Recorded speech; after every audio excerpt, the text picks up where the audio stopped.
born in Taiwan, you moved to Poland, then you went to the UK. I can't wait to share a little bit about this. So can you give us some high level of that? I moved to Poland when I was 14. That was 1994. I love how you're not afraid to say that.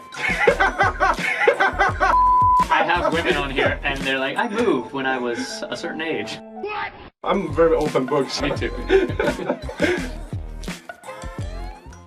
What's up, everyone? Welcome to the NG 英文 Show. My name is John Drummond, or Yang Haoen. Hi, 大家好，欢迎回到 NG 英文，我是 Stephanie。今天的来宾Yalu是一位创业家，他在非常多不同的产业当中都有创业的经验。那他是台湾人，但曾居住在不同的国家。接下来就让我们来欢迎Yalu。I am joined today by an incredible serial entrepreneur in the Web3 space, in the music space, in so many different industries, actually. He is Taiwanese, but has lived all over the world, but is back now in Taiwan, bringing some magic to the Web3 space. His name is Yalu. He's the man, the myth, the legend. Please welcome Yalu. Hey, John, and hello to all. It's Nice. my first time doing this YouTube show, so forgive me if I'm a little nervous. You look great, man. I love actually having people kind of come on and do their first, style, like YouTube show. It just makes me really happy to spread what you're doing, get to share, and, be the first for you. Great, thank you. Thank you. Yeah, man. Well, Yalu, thank you for joining us on the NG English Show. We're going to dive into entrepreneurship, life lessons, language lessons, and music, some of our favorite topics. But I was hoping you could start giving a little introduction. Oh, thank you. Okay, start with what I do right now. It's Web3 music, and I'm running a project called Melos Studio. It is as I said, Web3. It's a music NFT platform. So artists, musicians, they can go to Melos Studio and upload their music, mint as NFT, and sell the music NFT to their fans. People can also remix the music on Melos Studio. We have in-browser DAW tool that people can just co-create, co-work music, remix music in the browser with the tool and mint as NFT and profit share with all the collaborators. So it's pretty great and pretty advanced, so feel free to check out.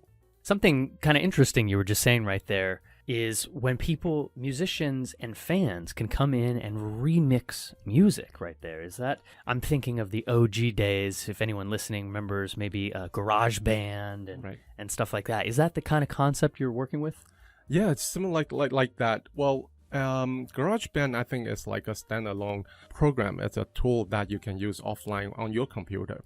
But say if you have a friend who wants to co-create with you, and say if he's in Tokyo and you live here in Taipei now, you have a music inspiration, you have a music piece, and you put it on this Melos virtual band, this tool, and you can share it with your friend, and your friend can just co-work with you, like using Google Sheets. I was like, it's a Google Doc. It's a shared musical Google Doc. Yeah, it's like that. And together, your name, your friend's name are in this music piece, and mint as NFT and stay on blockchain forever. So your name will be listed there. Nobody can alter it or change it. That's amazing. So you can officially become a musician in that regard, or Exactly. a producer, right? You become a co-producer right there. Exactly. That's cool. What was the terminology you used maybe for our audience? I think you said DAW. DAW. Could you explain what DAW is? Yeah, it's a digital audio workshop or workspace. So it is in writing in working with music nowadays. Like people want to use digital format. So DAW essentially is a tool where people can write the music and put it on the DAW. It's easier for them to write. So it's like a office. You have office. You have to write on paper, and you have Microsoft Office, where you put it digitally and easier to rewrite. And DAW is essentially the same thing for music. I love it, man. Very, very cool. And so, yeah, a great analogy. Thank you. Your friend in Tokyo, your friend in Taipei, your friend in the US can all co-create that musical Google Doc together on Melos. Yalu 现在正在经营的案子是跟 Web3 音乐相关的平台，叫做 Melos Studio。那这是一个音乐 NFT 平台，所以音乐家跟艺术家都能够上传他们的音乐为 NFT 之后，再把作品卖给粉丝。那他们也能够在网站上面直接混音，因为网站有一个内建的工具叫 DAW， 这个工具可以让使用者直接共同创作 Co-create， 那混音的利润也可以分享给协作者 Collaborators。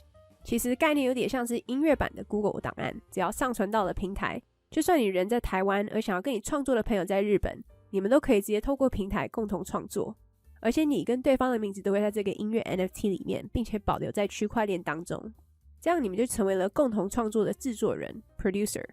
那像Yalu刚刚有提到的 DAW 工具其实就是 Digital Audio Workshop， 也就是数位影音工作坊。那他会有这样的想法是因为他觉得现在制作音乐的方式都偏向数位，那就是跟以前我们本来是文件都用手写的，到后来转变成 Word 电子档的概念是一样的。那我们接下来就继续听专访吧。 Thinking a little high level about your entrepreneurial journey, what got you started in wanting to build your own things? Right. Yeah. I was drawn into this with one of the OG hip hop rapper here in Taiwan. His name is Jeffrey Huang.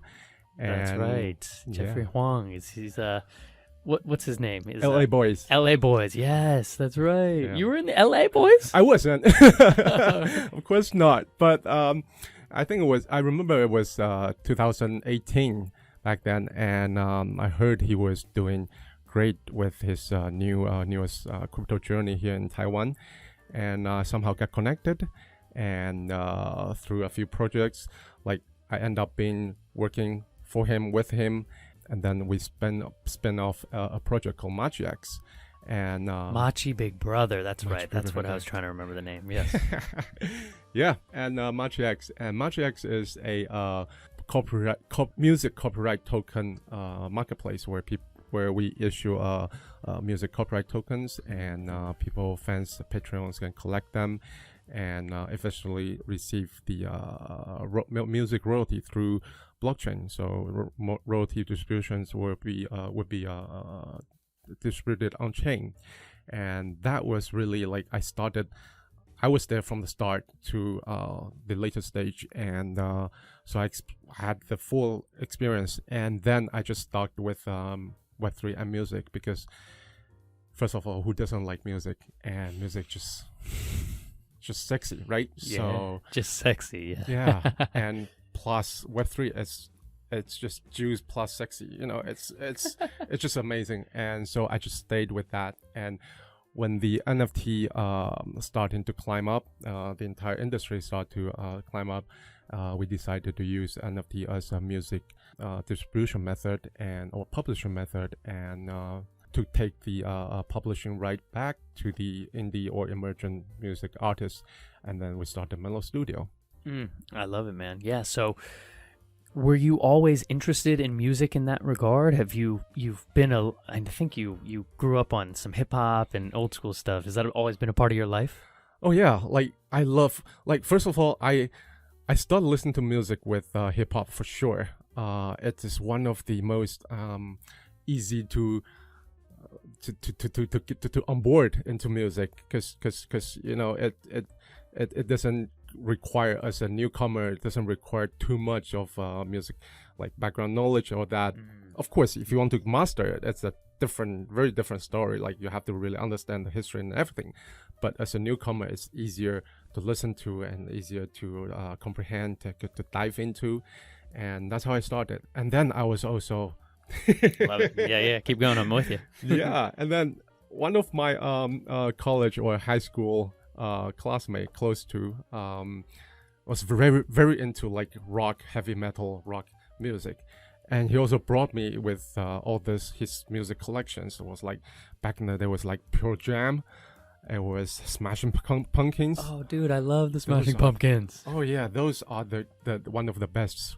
And yeah, I love them. And I just continued the music, cool, man. Yeah. music hobby. And as a hobbyist, I never really be able to play music so well. I've tried so many different things in my life, but none of them I really like excel too well. I have a broad knowledge of a lot of things, but not like expert in particular one of them. But anyway, I just love them, and I continued music listening as a hobby. I listen to music pretty much all the time, even when I like jog, when I work and everything, I always have music around me. So just love music. Yeah, man, I love it. I have not heard someone say the Smashing Pumpkins in so long. So my brother from another mother, I love it. Yeah, get a chance to listen to Smashing Pumpkins. 1971, I believe, is one of my favorite songs. Love that. 他会开始这个计划的原因，是因为他被台湾饶舌界的元老 LA Boys 的大哥黄立成 Jeffrey Huang 拉进来。其实这要从2018年开始说起，当时黄立成在虚拟货币领域已经做得很好了。那雅鲁就因缘际会下认识到了他，后来透过几次专案合作之后，雅鲁就开始为他工作。那他们就延伸 spin off 了另一个项目叫 Machi X。那 Machi X 是一个音乐版权代币市场，他们会发行音乐版权的代币给粉丝，这样子他们就可以收集然后分到音乐的特许权使用费 royalty fee。 这些特许权都会在区块链上发行 distribute。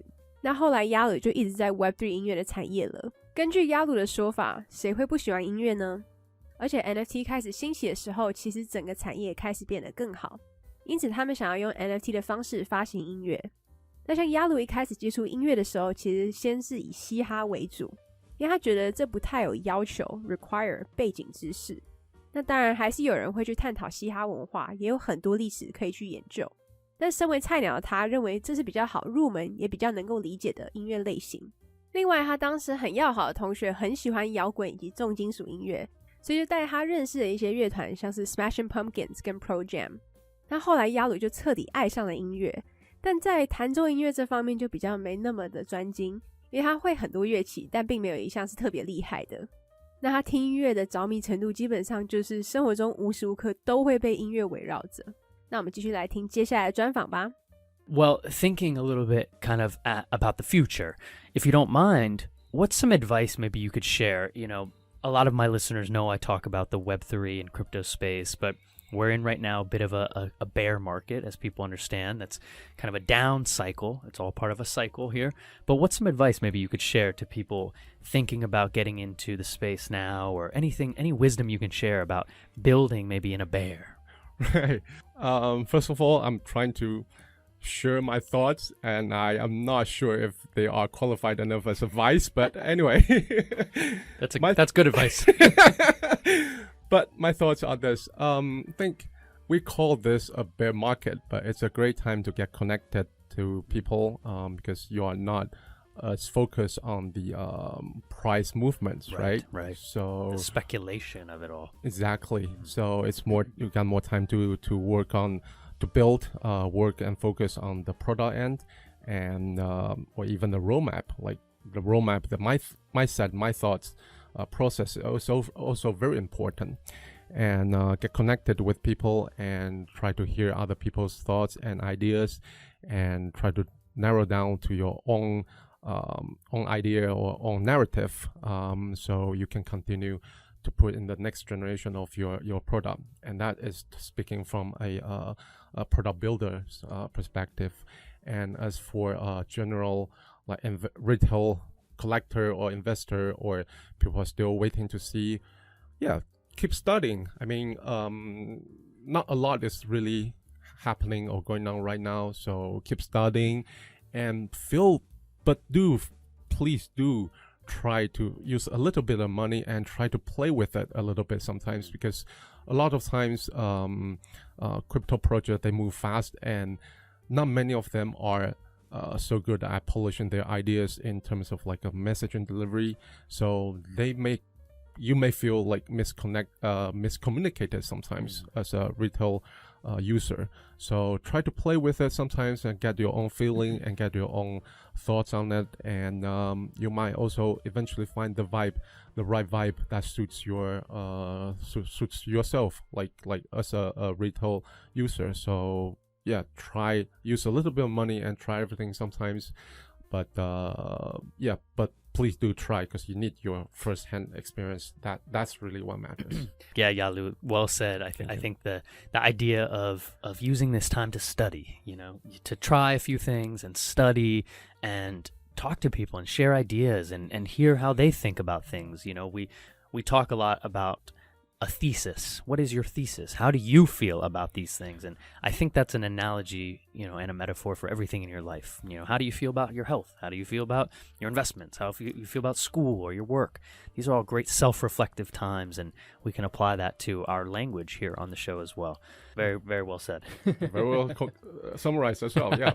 Yes, thank you, my brother. 雅鲁会给想要在熊市踏入区块链的朋友们的建议就是，其实这是一个认识其他人的好时机，因为现在大家的专注力比较没有在价格变动上，也可以开始自己的项目，然后专注在自己的商品端 product end。那在这个过程其实也可以多认识人，并且聆听别人的想法跟点子，再将范围缩小 narrow down 成为自己的想法，然后使用在下一代的商品当中。那以上的建议是给想要创立项目的人。那至于那些投资者、收藏家，他会建议你们继续研究，因为其实现在没什么变动，所以多研究是好事。但还是会建议用少许的资金去做交易，这是因为虚拟货币市场的项目变动得非常快速，也认为这要第一手经验才有办法跟上市场哦。那像 John 刚刚有提到，其实这是一个很好自我反省 self-reflect 的时候。那我们继续听接下来的专访吧。Well, do you think we could kind of switch gears a little bit to Sure. the story of your life? You have such a cool, interesting mix of places you've lived and spent time and develop your level of thinking. I mean, you were born in Taiwan, you moved to Poland, then you went to the UK.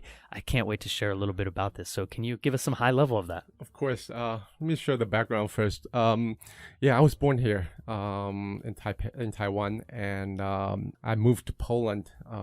So cool. When I was 14, and that was 1994. And I love how you're not afraid to say that. I have women on here, and they're like, I moved when I was a certain age. And I'm like, okay. Yeah, I'm a very open book. So, I love it. Me too. Yeah, I moved to Poland. Our family moved there. My dad has a work there. So he took our whole family over, and I myself, at 14 years old, and back in the days when we were studying in Taiwan, our family is pretty conservative and really, like, Asian parents really focus on my education, and so they signed me up with a school in UK. So I stayed in Poland for I think some less than 2 months, and went to UK to study, and then I was like college or high school, and I stayed studying in UK until the end of university. University was in London, and then I happened to move to Toronto. Stayed there for like 5 years until I gained my citizenship, and then I was working in San Jose for a year, and then I moved back to Asia again. Back then I was doing product sourcing for our home business, and it's a commercial electronic product. Almost forgot the terms now, but yeah, commercial electronic products. And I was doing the sourcing, and so I had to travel a lot between Guangzhou, Shanghai, right, and Taipei, and those I treated as many of them treated as my business travels. But yeah, so I was in Europe for a long time, then UK, between Poland and UK for a while, and then Toronto, North America, and then spent a lot of time in back here in Asia. And just a few years ago, in 2018, I was back in here in Taiwan, and been staying in Taiwan for a long time now. There we go. Very cool, man. And so, do you mind sharing a little bit with our audience here in NG Ingwen? How did your English develop along the way? Do you remember anything that helped you? What was important to you? What did you care about? And also, was it difficult during that time, going to Poland, going to the UK, and using a new language? Oh yeah, it was very difficult for me, because I think the most difficult part was thinking back. Like in Taiwan, we have a lot of teachings in striking grammar. Like we have to, very strict. We grammar, had to speak grammar correctly, otherwise we right. got points deducted. And a student from Taiwan, we hate that. So yeah, yeah. And so first, when I was in UK, I was able to speak very slowly. I had some good vocabulary library, I guess, but I was speaking very slowly, which it was fine. Like people were pretty accepted with about this, pretty okay with that.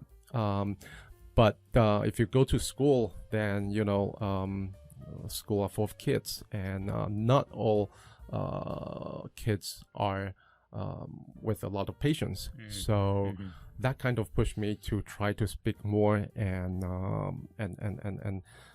start getting used to the language. And as I was saying, I only had like 1 month of language school period back then, and I really don't think 1 month was enough for me to get really used to English. But then been there studying for 2 years, I think after 2 years I really started to feel like very comfortable in speaking English and thinking English and that. But the study didn't stop. Of course, it was school, like even the local British kids were learning English as well. So we just eventually started with everybody else. And I feel like even at this stage of my life, I'm still learning new things every day. So I think to drill this down, the real mindset is just there's just so much study, and you are just in the process of studying and learning. So don't stop studying and learning, and keep this mindset together. So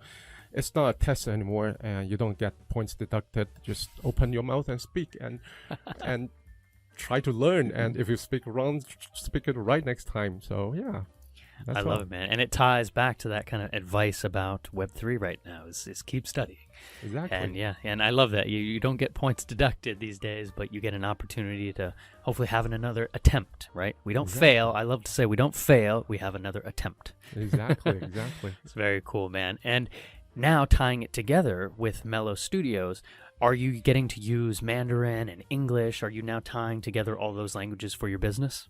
Oh yeah, the website itself is fully in English, and of course, I as a co-founder, I do run the show. I mean, I go to interviews, and sometimes I do speak in both language, and I think I'm getting used to that, and I've done that a lot of times, so I have a good amount of practice to speak with them both fluently. So, but the website itself is in English, and it was to suit everybody in the world, because the language we put on is not difficult at all.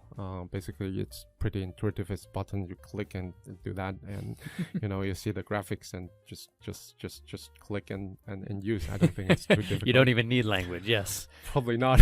Hey, that's some good UX right there. Right. 来宾是在台湾出生的，那在他14岁那一年，因为父亲工作的关系，所以搬到了波兰。那他的家人其实算是一个非常保守的传统亚洲家庭，也因此很注重他的教育，所以他在波兰待了2个月之后就被送到英国读书了。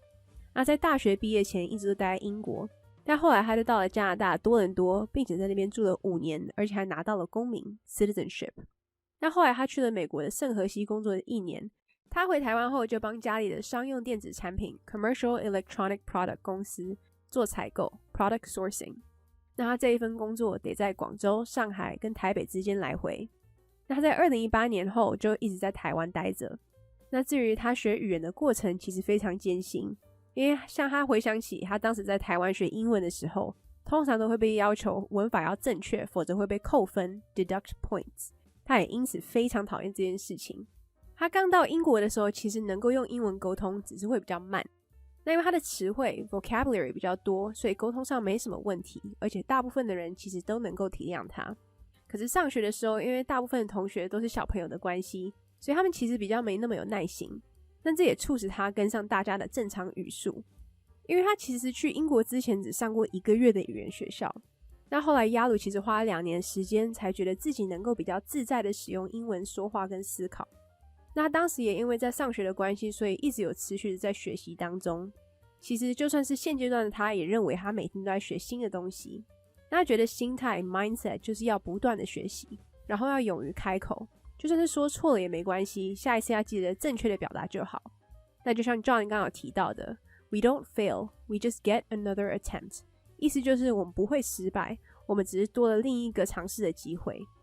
那 Melos Studio 的公司里 Yalu 也会很常使用各个语言，像他们的网站是全英文的，而且身为共同创办人的他得出席不同的采访，并且用中英文回答，所以其实也算是蛮习惯了。他们网站虽然是用英文，但是其实适用于全世界人，因为他们使用的都是简单的界面，而且很直觉性 intuitive 的字跟图像 graphics。 那我们继续来听接下来的专访吧。Awesome, Yalu. Well, a question I'd love to end the show with here is if you could go back and talk to a younger Yalu, would there be any advice you give yourself about language, life, business, anything? Right. Yeah. Although I've been through this, but looking back, it has always been a struggle to take the first step. Especially when I said about like open my mouth and speak in English. Actually wasn't as easy as how I put it, but yeah.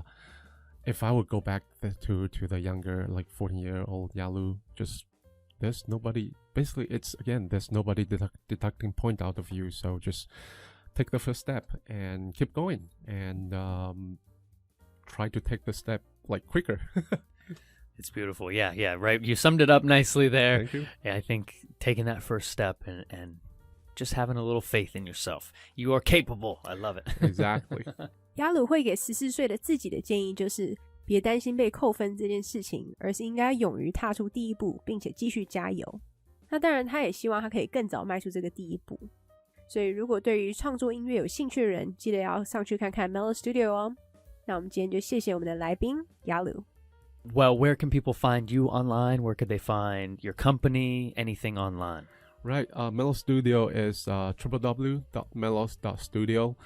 Pretty clear. And go on the website. And there are other social links such as Twitter, Telegram, Discord you can find on the website. So you can start with the website. There we go. Melos, MELOS.studio. All right, Yalu, thanks for joining us, brother. Thank you. Thank you, All John. right, my man. Thanks, everyone. We appreciate you listening to the show today. Please go follow along with Yalu and myself wherever you can find us. Don't forget to like, subscribe, and stay tuned for the next one. We'll talk to you next time. Peace. All right. Well, that is our NG Ingwen show for today. We hope everyone enjoyed listening to that. You can connect with us on Facebook, Instagram, YouTube, and now Spotify. You can search NG Ingwen, or you can search on IG, NG English, ICRT. And don't forget to tune in every Wednesday morning from 6:30 to 7, and Wednesday night from 9 to 9:30. We'll catch you on the next episode. Bye-bye.